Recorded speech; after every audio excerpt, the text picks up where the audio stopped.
Welcome po another day sa ating DSWD project Lawat Mini Day 11 Saturday. So dito na po tayo sa site. So medyo malambot ang lupa at naglalawa na ang ating fish pond dahil po sa napakalakas na buhos ng ulan kagabi.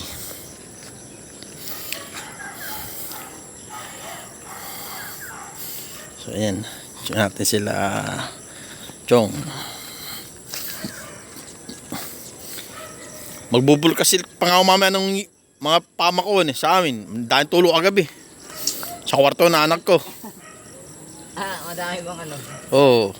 Kasi yung ating bubong sa amin, hindi siya talaga naka-island. Kumbaga para pinatong lang na ano. Diyan pa naman nakakikita ang tulo po. Ulan. Hindi siya nakakita yung bubong sa anak ko parang nakaganyan lang. Kaya tigil ang tubig.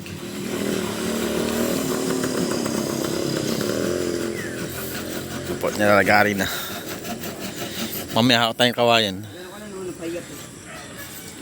Nga po palang fish pond namin nilagyan din namin ng poste. Para lalagyan din po ng balag itong pinang fish pond natin Diyan. 10 haligin.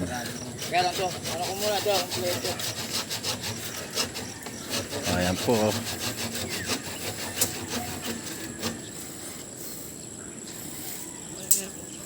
Pero yata kinuha kahapon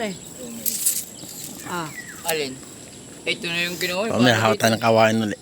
Hindi na ba gusto yan So yung talong maganda yung pagkakatayo ngayon dahil nadiligan magdamag at medyo makulimlim kahapon hindi masyadong lanta yung ating tanim na talong. So yung pa iba natin mga kasama yun dumarating na mga kababayan galing dun sa may side na yun, nilakad nila yung palayanan dun, nag shortcut, then ayun na po sila.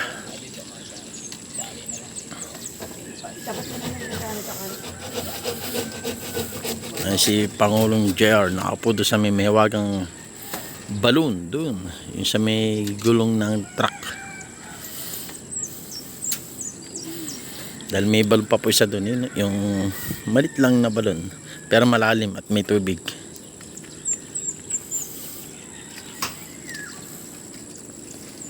Ito po ating day 11 po. Ang daming punong, ang daming bunga ng duwa to. Lalaki pa naman ang bunga. Yun.